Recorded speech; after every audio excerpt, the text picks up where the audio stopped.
የሆነው ሰው የልቡን መሻት፣ የነፍሱን ጥሪ፣ የህይወቱን ራዕይ ሳይኖር እንዲሁ ቀን እንደቆጠረ ሰዓቱ ሲደርስ የዚህን ዓለም ህይወት አጠናቆ ከዚህ ዓለም ላይ ይሰናበታል። ለምን? በሪላያብል ፕላንት መጽሔት ላይ የታተመ አንድ የምርምር ውጤት እንደሚያሳየው 80% የዓለማችን ህዝብ ለህይወታቸው የሚመጥን ራዕይ ሳይነድፉ እድሜያቸውን እንደሚያጠናቅቁ ይናገራል። ከዚህ በላይ የሚገርም ሌላ ነገር አለ። ከተቀሩት 20% ሰዎች 70ዎቹ ወይም ከ170ዎቹ የነደፉትን ራዕይ ስጋ ሳይለብሱት እድሜያቸውን ይጨርሳሉ። ከመቶ ሲሰላ 94% ሰው እንዲሁ ተራ ኑሮ እንደኖረ ከህይወቱ ጋር ማይገናኝ ነገር እንዳባከነው እድሜው ሲጨርስ 6% ብቻ የምርጥ ኑሮ ኖረው ህይወታቸውን አሳክተው ለዓለም ተርፈው ከዚህ ምድር ላይ ሰነበታሉ። ለምን? አንተ ከ94% የዓለም ህዝብ ጋር ተቀላቅለው ከጠፉት ወገን ነህ ወይስ ወጣ ብለው የነፍሳቸውን ጥሪ እየኖሩ የዚህን ዓለም መልክ እየለወጡ ካሉት ወገን ነህ?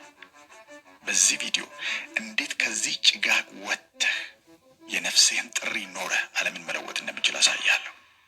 እኔን ከሁሉ ነገር በላይ የሚገርመኝ ምንድን ነው መሰላችሁ? ለምን ብዙሃን ተራ፣ ጥቂቶች ምርጥ ሊሆኑ ቻሉ?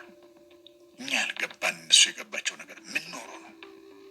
ይሄንኑ ጥያቄ ይጠይቅ የነበረ አንድ ሰለሞን አሽ የሚባል ሰው ነበር። ይሄ ሰው በ1950ዎቹ ግንባር ቀደም ፋና ወጊ ከነበሩ የማህበረሰብ ስነልቦና ሰዎች መካከል አንደኛው ነው። ይሄ ሰው አንድ ነገር ማጣራት ፈለገ።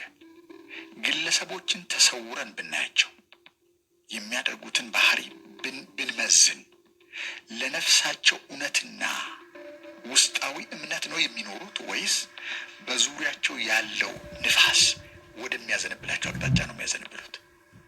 በይሉኝታና በሌሎች ሰዎች አድራጎትና አስተሳሰብ ይሳባሉ ወይስ ለራሳቸው እውነት ይኖራሉ የሚለውን ነገር ለማጣራት አንድ ሙከራ አደረገ። ያ ሙከራ አሽ ኤክስፐሪመንት ይባላል።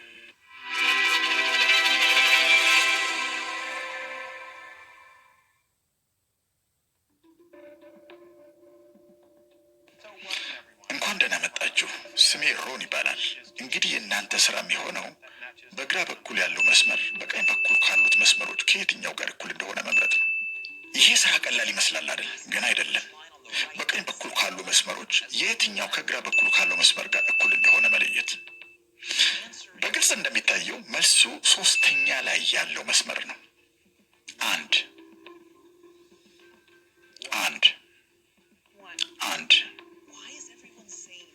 ለምንድን ነው ሁሉም ሰው አንድ ብለው የመለሱት?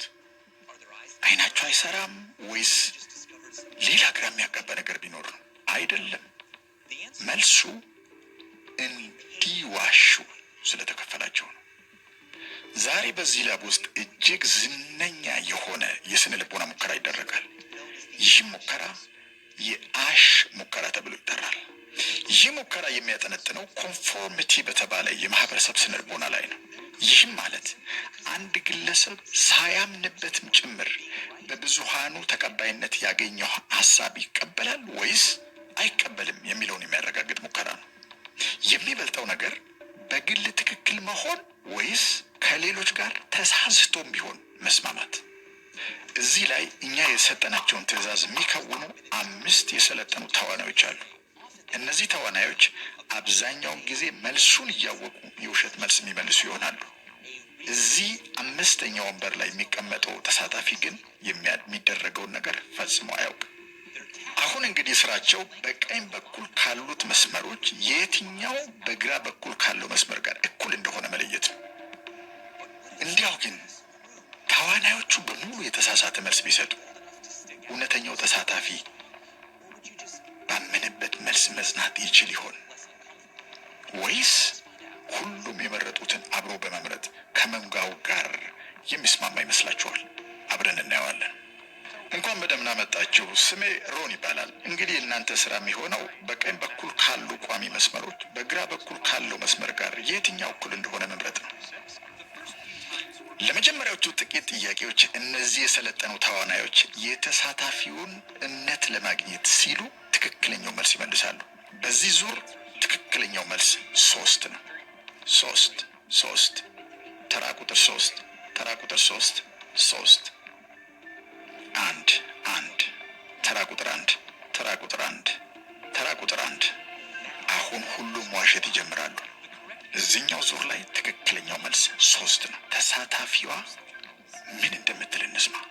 1 ተሳታፊዋ ግራ እንደተገባች ይታያል። 1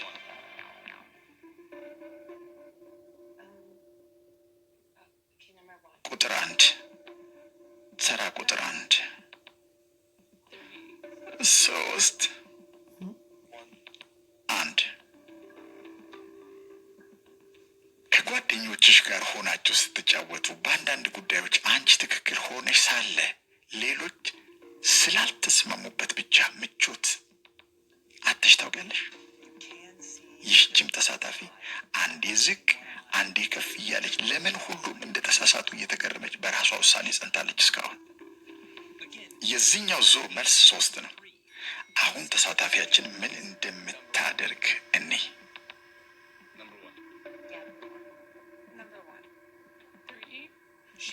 እስካሁን ጸንታለች፣ ግን እንደሚታየው ምቾት አጣለች።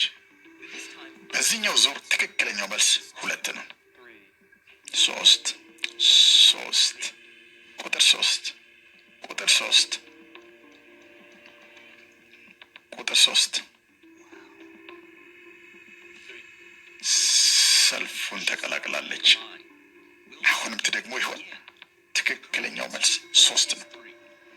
1 ቁጥር 1 ቁጥር 1 ቁጥር 1 በመስማማት ትቀጥላለች። ይገርማል። በኋላ ላይ ስትጠየቅ ለምን እንደዚህ ያልተስማማትን መልስ እንደመለሰች አብዛኛው ሰው ስለመለሰው ግራ ገባኝ። እኔ ብቻዬን እንዴት እንደዛ ልቀጥል እንደምችል ሁሉም ሰው የሆነ እኔ የማላውቀውን ነገር ማወቅ አለበት ብዬ ወሰንኩ ነው ያለችው። ኮንፎርሚቲ በብዙሃን ሀሳብ የመሳብና የመመሳሰል ስነ ልቦናዊ ፍላጎት በዚህ ሙከራ ራሱን አረጋግጧል። ኮንፎርሚቲ የዓለማችንን 94% ህዝብ ያጠመቀ ማህበረሰባዊ ስበት ሁሉም ቦታ ይታያል። ኮንፎርሚቲ ምርጫዎቻችንን፣ እምነቶቻችንን፣ ውሳኔዎቻችንን፣ ድርጊቶቻችንን በዚህ መልክ ይቀርጻል።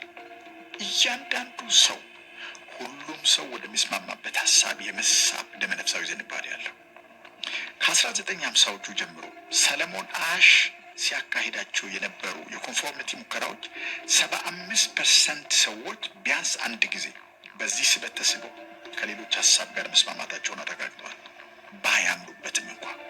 ከዚያ በኋላ የተካሄዱ በሺዎች የሚቆጠሩ ተመሳሳይ ሙከራዎች ያረጋገጡትም እውነት ይኸው። በተጨባጩ ዓለም አብዛኞቹ ሰዎች ህይወታቸውን የሚኖሩት በዚህ መንገድ ነው። ይህ የማህበረሰብ ስነ ልቦናዊ ክስተት ኮንፎርሚቲ ይባላል። ኮንፎርሚቲ ግለሰቦች የራሳቸውን የውስጥ እምነትና እውቀት ጥለው ባያምኑበትም እንኳ በብዙሃን ተቀባይነት ባገኘው እምነትና እውቀት የመስማማት ባህሪያዊ ክስተት ነው። አንድ ጂም ሮን የሚባል ፈላስፋም የስብዕና አስተማሪም ምን ይላል መሰላችሁ? በጣም የሚቀርቡህን 5 ጓደኞችን ካሳይህኝ ያንተን ህይወት ልነግርህ እችላለሁ ይላል። ለምን ቢባል ይላል የቅርብ የሆኑ የልብ ሰዎች እንደ ስበት ስለሆኑ ያ ሰው ልውጣ እንኳ ቢል እየጎተቱ ወደዛ ማዕከላዊ አንድነት እየመለሱት ያኖሩታል። የነሱን አማካይ የሚመስል ህይወት ነው የሚኖረው ይላል። በማህበረሰብ ስበት ውስጥ መኖር ሙሉ በሙሉ ትክክል አይደለም ማለት አይደለም። ትክክል የሆንባቸው ነገሮች አሉ። አንድ በሚያደርጉን እንደ ማህበረሰብ አንድ ላይ በሚገምዱን የጋራ እሴቶቻችን፣ የጋራ ራዕዮቻችን፣ የጋራ አንድ ላይ በሚያደርጉ ነገሮች በሙሉ በእርግጥ ግዴታም ጭምር ነው። የግል ህይወታችንን በተመለከተ ግን ከተሰጠን ስጦታና ከተሰራንበት ስሪት ጋር የማይመሳሰል ህይወት መኖር ለማህበረሰቡ አስተዋጽኦ እንዳናደርግ ይከለክላል። እኛም የተሟላና ምሉእ ህይወት እንዳንኖር ይከለክለናል። እንግዲህ በዙሪያችሁ ስትመለከቱ ሰዎች በዚህ መንገድ ነው የሚኖሩት። አንድ ጊዜ የ2ኛ ዓመት 1ኛ ሴምስተር ተማሪ ሆኜ እኔ በዛ ሰዓት መግባት እፈልግ የነበረው የኤሌክትሪካል ምህንድስና ትምህርት ክፍል ውስጥ ነው። አሁን ላይ ሆኜ ወደዛ ዘመን ሳይ ያን ዲፓርትመንት የፈለግኩበት ብቸኛው ምክንያት በዚያ ዘመን የሆነ አይነት ከፍተኛ መደብ ውስጥ እንደ መግባት ተደርጎ ይቆጠር ስለነበር ነው። ሁሉም ተማሪ መግባት የሚፈልገው ኤሌክትሪክ ምህንድስና ነው። የተወሰኑ ዲፓርትመንቶች በተማሪው አእምሮ ውስጥ በጣም እንዲጠሉ ተደርገው ስለተሳሉ አብዛኛው ተማሪ ሲያወራ በዛ መንገድ ስለሚያወራ ተማሪው ያን ትምህርት ምን ሊያደርግበት እንደሚችል እንኳን ባያቅ ከስበቱ የተነሳ ከማህበረሰባዊው ግፊትና ጋጋታ የተነሳ ባላወቀው ሌላ ዲፓርትመንት ውስጥ ራሱን ያገኝ ነበር። ከዛ በኋላ ምንድን ነው ያደረግኩት? ሌላ ዲፓርትመንት እንደደረሰኝ ሳቅ ህይወቴ ተበላሻልኩ። ከዚህ በኋላ ምንም ፊውቸር የለኝም። ከዚህ በኋላ ህይወቴ አልቆለታል። አይ ኖ ፊውቸር ብዬ ነው የወሰንኩት። የሚቀጥሉትን 2 ዓመታት በትክክል ሳልማር ወደ ትምህርታችን ማገባደጃ መጨረሻ አካባቢ ላይ ነው የነቃሁት። 4ኛ ዓመት አካባቢ ላይ ነው ያወቅኩት። በዚሁ መንገድ በየዩኒቨርሲቲ ውስጥ የፈለጉትን ዲፓርትመንት ስላልገቡ ግራ የተጋቡ ትምህርትን ሙሉ በሙሉ ጠልተው እግር ወዳመጣቸው መንገድ ሁሉ የሚሄዱ በሱስ ውስጥ የሚገቡ ባልተገቡ ልዩ ልዩ የዚህ ዘመን ባህሪ ውስጥ እየተዘፈቁ ያሉ ተማሪዎች ያን ነገር ከልባቸው ስለፈለጉ ሳይሆን የአቻ ግፊት ወደዛ ስለሚያመለክት ብቻ ነው። ይህንን በያገኛችሁበት የህይወት መስክ ውስጥ ያሉ ሰዎችን ልታዩ ትችላላችሁ። ሁሉም ሰው በሁሉም ሰው ቁጥጥር ስር ነው ያለው። ከዚህ ስበት መላቀቅ እጅግ በጣም ከባድ ነው። መጽሐፍ ቅዱስ ላይ ራሱ ምን ይላል መሰላችሁ? በአእምሯችሁ መታደስ ተለወጡ እንጂ ይህንን ዓለም አትምሰሉ ይላል። ይህንን ዓለም ተብሎ የተቀመጠው አባባል የዚህን ዓለም ጠቅላይ አስተሳሰብ፣ ነገሮችን የምንመዝንበት መንገድ፣ ለህይወት የምንሰጠው ዋጋ፣ ለሰዎች የምንሰጠው ዋጋ፣ ነገሮችን የምናይበትን መነጽር በሙሉ መለወጥ እንዳለብን ይናገራል። ተለወጡ እንጂ ይህን ዓለም አትምሰሉ የተባለው ቃል ኮንፎርም አታርጉ ከሚለው የእንግሊዝኛ ቃል የመጣ ነው። ትራንስፎርም አድርጉ እንጂ አእምሯችሁን ለውጣችሁ ከነዚህ ነገሮች ሁሉ አእለፉ እንጂ በእነዚህ ነገሮች ታጥራችሁ አትወሰዱ ነው የሚለው። ይሄንን ያለፉና ትልልቅ የህይወት ስኬት ያመጡ በዓለማችን ላይ የምናውቃቸው ምናልባት በቅርብ ወይ በሩቅ በተለያየ ቆዳ ቀለም፣ በተለያየ እድሜ፣ በተለያየ ጾታ እኛን የከበደንን መውጣት ያቃተን ነገር አልፎ ትላልቅ የህይወት ውጤት ያመጡ ሰዎች እንዳሉ እናውቃለን። አንድ ዶክተር ማይልስ ሞንሮ የሚባል ጥቁር የባሃማስ ዜግነት ያለው ሰው ነበረ። ይሄ ሰው ከ11 ልጆች ጋር ነው አብሮ የተወለደው። በአንድ ቤተሰብ ውስጥ አባትና እናት የወለዷቸው ልጆች 11 ናቸው። ከነዚህ ውስጥ አንደኛው የነበረ ልጅ ነው። እሱ ሲናገር እንደዚህ ይላል። እኛ ባደግንበት አካባቢ በጣም ትንሽዬ ደሴት ናት። ወደ 96% የሚሆነው ህዝብ ጥቁር ነው። የዛው ደሴት ቀደምት ነዋሪ የነበረ ሰው ነው። 4% አካባቢ የሚጠጋው ግን ከሌላ ዓለም የመጣ የቆዳ ቀለማቸው ነጭ የሆኑ ሰዎች ናቸው። ሁል ጊዜ ባለፈ ባገደመ ቁጥር ሲያይ የነበረው እነሱ የሚኖሩት ኑሮ፣ እነሱ የሚኖሩባቸው ቤቶች፣ የሚነዷቸው መኪኖች፣ የሚማሩባቸው ትምህርት ቤቶች፣ ሁሉ ነገራቸው የተለየ። ከዕለታት አንድ ቀን አባቴን እንደዚህ ያልኩታል። ባባ እኛ ለምንድን ነው እግዚአብሔርን እያወቅን እንዲህ አይነት ኑሮ የምንኖረው እና ከኛ አካባቢ ላይ ያሉ ደግሞ እዛ አካባቢ የሚኖሩ ሰዎች እንደዚህ አይነት ህይወት የሚኖሩት? ለምንድን ነው እኛ የምንራበው? ለምንድን ነው እኛ የምንተኛበት ወለል ላይ የምናነጥፈው ነገር እንኳን አተን ትራሽ ላይ የምንተኛው? እነሱ የሚኖሩትን ተመልከት፣ የሚበሉትን ተመልከት፣ የሚነዱትን መኪና ተመልከት። ለምንድን ነው አልኩታለ። ይሄ የሚጠየቀው ሰው የወንጌል ሰባኪ ነው። አባቱ አማኝ ነው በፈጣሪ። ከዛ በኋላ እንዲህ ያለኛለ፣ ልጄ ይሄ እግዚአብሔር ፍቃድ ነው። ሁሉም እንደተሰጠው ነው የሚኖረው። እነሱም በዛ መንገድ ስለተሰጣቸው በዛ መንገድ እየኖሩ ነው። ለእኛም በዚህ መንገድ ስለተሰጠን በዚህ መንገድ እየኖርን ነው። በዚሁ ደፈነው አለ መልሱ። እኔ ግን አልተዋጠልኝም አለ፣ መልሱን አልተቀበልኩትም አለ። 13 ዓመት እድሜ አካባቢ ላይ ስደርስ ለምን ራሱን ፈጣሪን አልጠይቀውም ብዬ ወሰንኩኝ አለ። ከዛ ጀመርኩ አለ ጥያቄውን። ፈጣሪ ሆይ እውነት ካለ እውነት እኔ አሁን ማወራውን ሰው የምትሰማኝ ከሆነ መልስ የምትሰጥ ከሆነ የምትናገርበት አንደበት ካለ ንገረኝ። ለምንድን ነው የኛ ኑሮ የዚህ አይነት የሆነው? የነሱ ኑሮ እንደዛ አይነት የሆነው ምንድነው የወሰነን? ምንድነው ልዩነቱን ያመጣው አልኳል። መልስ የለም። ሁለተኛ ቀን መልስ የለም። ሶስተኛ ቀን መልስ የለም። ከዕለታት አንድ ቀን በልቤ ውስጥ መረዳት መጣልኝ አለ። ልንሆኑ የፈለግነውን ሰው መወሰን የምንችለው እኛ እንደሆን ከወሰንና እንደርስበታለን ብለን ግብ ከነደፍን የነደፍነው ግብ ጋር መድረስ እንደምንችል ገባኝ አለ። ይሄ ሰው እውነትም ካደገ በኋላ በሐማስ ፌዝ ሚኒስትሪ የሚባል አንድ ትልቅ ዓለም አቀፍ ካምፓኒ አቋቋመ። አክቹዋሊ ካምፓኒ አይደለም፣ የወንጌል ስራ የሚሰራና የመጽሐፍ ቅዱስን ትምህርት የሚያስተምር በተጨማሪ ግን ለመንግስታት ሳይቀር ለአገር መሪዎች ሳይቀር ምናልባት የሚባለው እውነት ከሆነ ለኢትዮጵያ ጠቅላይ ሚኒስትር መለስ ዜናዊ እንኳ አንድ ወቅት ያማክር ነበር የሚባል ነገር ሰምቻለሁ። በመንግስታት ደረጃ የአመራር ጥበብን ያስተምር የነበረ ብዙ መጽሐፍቶችን የጻፈ ብዙ ሀብት ያፈራ የባሃማሳውያንን አስተሳሰብ ሙሉ በሙሉ የለወጠ አንድ ግለሰብ ሆኖ ራሱን ሰራ። ከጻፋቸው መጽሐፍቶች መካከል አንደኛው አንደርስታንዲንግ ዩር ፖቴንሻል የሚል አንድ መጽሐፍ አለ። እዛ ላይ እንደዚህ ብሎ ጽፏል። በዓለም ላይ እጅግ ባለጠጋ የሆነ አንድ ቦታ አለ ይላል።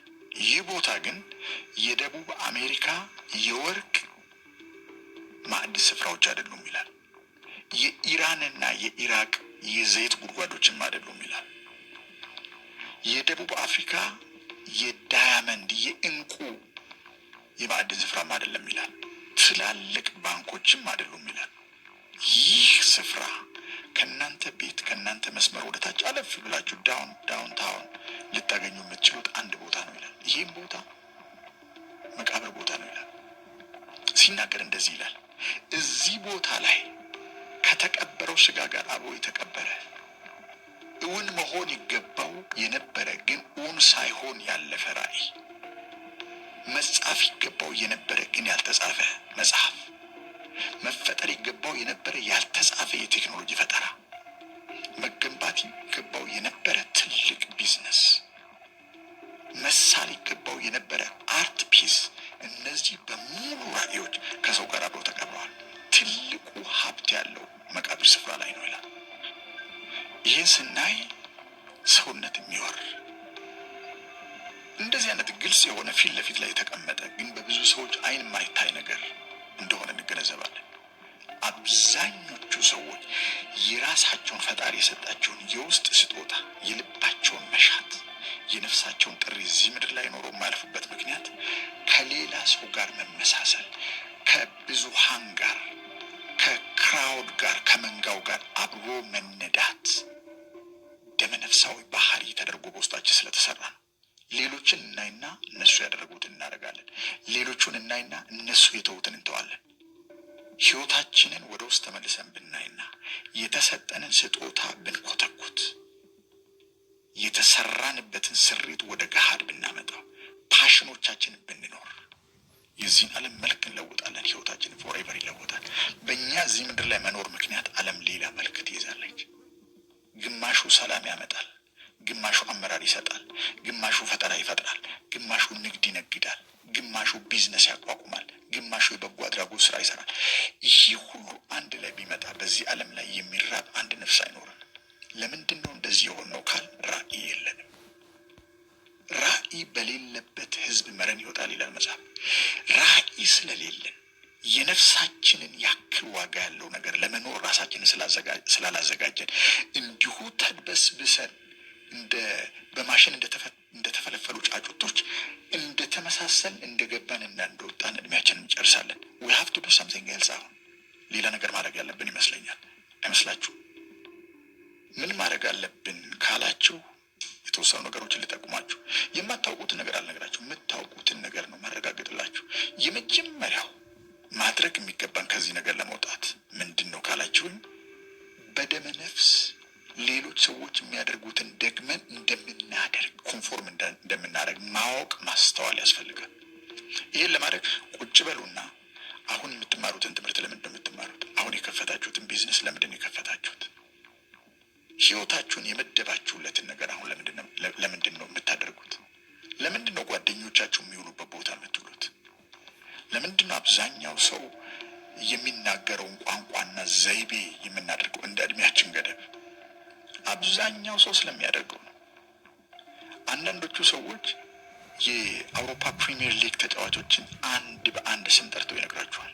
ለምን ቢባል ጓደኞቻቸው እዛ አካባቢ ያሉ ሰዎች በሙሉ የዚህ አይነት ስለሆኑ የእንትናን ስም አለማወቅ እንደ ሞኝነት ወይም ደግሞ እንደ ኢንቴሊጀንስ ማጣት ተደርጎ ስለሚቆጠር that's what we do with our lives። በህይወታችን ማድረግ የምንችለው ግን ከፍ ያለ ነገር አለ። ከኮንፎርሚቲ መውጣት የመጀመሪያው ነገር፣ ከመመሳሰል መውጣት የመጀመሪያው አንድ ነገር ነው። መነሻችን ላይ እንዳልኩት ማህበረሰባችንን አንድ የሚያደርጉ የሚገምዱንን ነገሮች በተመለከተ አብረን መኖር ያስፈልጋል። በችግሮቻችን ጊዜ መደራረስ ያስፈልጋል። መረዳዳት ያስፈልጋል። አብሮ መሆን ያስፈልጋል። የጋራ እሴቶቻችንን ማክበር ያስፈልጋል። መተባበር ያስፈልጋል። የግል ህይወታችንን መኖር በተመለከተ ግን ስጦታችንን ማማከር ያስፈልጋል። ያን ስናደርግ ለተቀሩት ሰዎችም የሚጠቅም ነገር እንሰራለን። ለራሳችንም ህይወታችንን አስደስተን መኖር የሚገባንን ህይወት ኖረን እናልፋለን። አንደኛው ስቶፕ ኮንፎርሚንግ፣ ከተቀሩት ሰዎች ጋር ለመመሳሰል የሚሰማን ስሜት አይተን ማቋረጥ ያስፈልጋል። አንደኛው ይሄ ነው። ሁለተኛው ራዕያችንን ማጥራት ያስፈልጋል። ምንድነው ማድረግ የምትፈልገው? በሶስት መንገድ ብናየው ጥሩ ነው ብዬ አስባለሁ። አንደኛው ምንድነው? ማንን አይነት ሰው ነው መሆን የምትፈልገው? መሆን የምትፈልገው ከዚህ በፊት መጥቶ የማያውቅ የአርት ፒስ የሚሰራ የውስጡን ክሪኤቲቪቲ አምጥቶ ካንቫስ ላይ የሚዘረጋ በአይነቱ ልዩ የሆነ ከዚህ በፊት መጥቶ የማያውቅ ሰው ነው መሆን የምትፈልገው? ወይስ ሴሪያል ኢንተርፕሪነር ነው መሆን የምትፈልገው? በቢሊዮኖች የሚቆጠሩ ችግር ፈቺ የሆኑ ስራዎችን እየፈጠርክ መቀጠል ነው የምትፈልገው? ያንተን አይደንቲቲ ያንተን አርክታይፕ በምን መንገድ ነው መስራት የምትፈልገው? ምን አይነት ሰው ነው መሆን የምትፈልገው? አንደኛው ይሄ ነው። ሁለተኛው ምንድን ነው በህይወት ማሳካት የምትፈልገው? ማሳካት ማለት በውጭ በኩል ማምጣት የምትፈልገው ውጤት ምንድን ነው? ምን ካምፓኒ ነው መገንባት የምትፈልገው?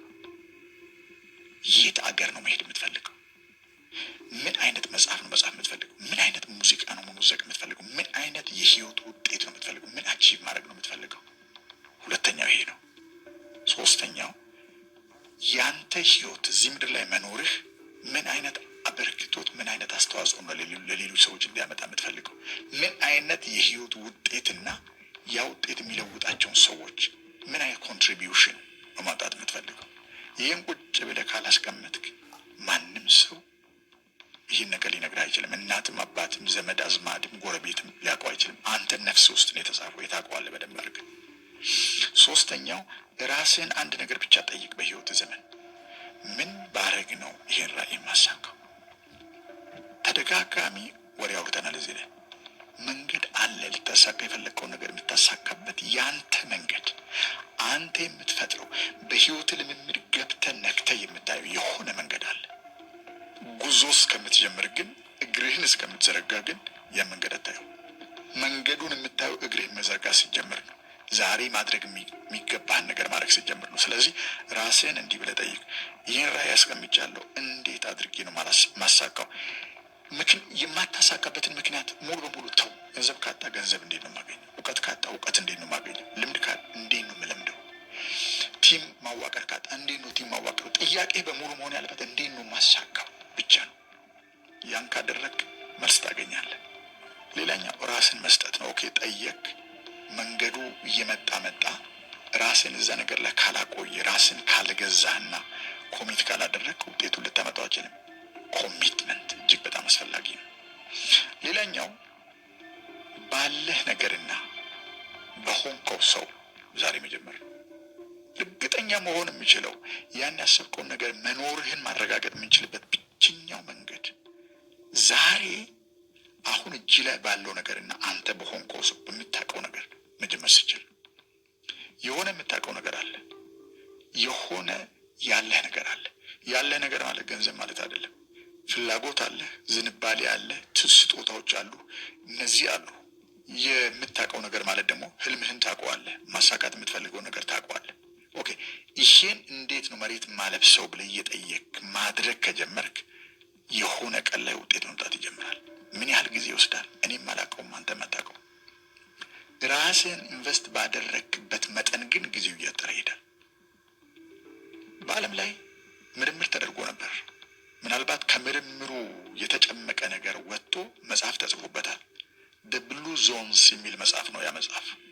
በዓለም ላይ ረጃጅም እድሜ የሚኖሩ ከ100 ዓመት በላይ ረጃጅም እድሜ የሚኖሩ ደስተኛ የሆኑ እድሜያቸውን ካለ በሽታና ካለ ዲፕሬሽን እየጨረሱ ትልልቅ እድሜ ያላቸው አዛውንቶች ለምን እዛ እድሜ ላይ እንደደረሱና ለምን ጤነኛ እንደሆኑ ለምን ደስተኛ እንደሆኑ እየተደረገ ጥናት ነው። ጥናቱም ያመለክተው ይሄን። ከምክንያቶቹ መካከል አንደኛው ህይወትን በፐርፐዝ መኖር ነው። በምክንያት ትርጉም በሚሰጠን ነገር መኖር። ስንወጣና ስንገባ የሆነ ነገር ለዓለም እያበረከትን አይነት ስሜት የሚሰጠን ነገር እያደረግን መዋልና ማደር፣ ፐርፐዝ ውስጥ መኖር፣ ህይወታችንን ቅርጽ በሚሰጠው ደስታና ስሜት በሚሰጠን ነገር ውስጥ መኖር እድሜን ከሚያረዝሙና ደስተኛ ከሚያደርጉ ነገሮች መካከል አንደኛው ነው። እዚህ ምድር ላይ ስንኖር መተናል 70 80 100 120 ዓመት እዚህ ምድር ላይ እንኖራለን። አጠናቀን ምን ይበቀናል? በዚህ ብራኬት ውስጥ በዚህ አጭር ዘመን ውስጥ ከውነን የምናልፈው ነገር ወይ ለሚመጣው ትውልድ ዕዳ ነው ወይ ደግሞ ምንዳ ነው፣ ወይ ወደ ህይወታቸው ገብቶ ወደሚቀጥለው ዘመን የሚያሻግራቸው ነው። ይህን ማድረግ ከፈለግ 5ቶቹን ያስቀምጥኳቸውን ነጥቦች እንደገና አድርግ። መጀመሪያ ከኮንፎርሚቲ ከመስማማት ካለ ምክንያት ያው ሳንስማማበት ልባችን ሳያምንበት ከመስማማት ራሳችንን ማውጣት ያስፈልጋል። ሁለተኛ ራዕያችንን ግልጽ ማድረግ ነው። ሶስተኛው እንዴት አድርጌ ነው ህልሜን ማሳካው እያልን መጠየቅ፣ ያገኘነውን መጽሐፍ ማንበብ፣ ያገኘነውን ሰው መጠየቅ፣ ይሄን መልስ ይሰጠናል ብለን የምናስበውን ነገር ማድረግ፣ መጸለይ። እነዚህ ነገሮች በሙሉ መልስ ያመጣሉ። ከዛ ራሳችንን መስጠት፣ ኮሚት ማድረግ፣ ጊዜ መመደብ፣ በዛ ሰዓት ቁጭ ማለት ሰዓቱ ላይ። የመጨረሻው ዛሬ እጅ ላይ ባለውና በምታውቀው ነገር ጀምር። ከዕለታት አንድ ቀን መንገድ ላይ ተገናኝተ ስለዚህ ነገር እናወራ ይሆናል። ከልብ አድርጌ አመሰግናለሁ። አሸናፊ ታዬ ነበር። ታንክ ዩ ቬሪ ማች። በዚህ ቪዲዮ ላይ ጥያቄ ካላችሁ ጥያቄ ጠይቁ።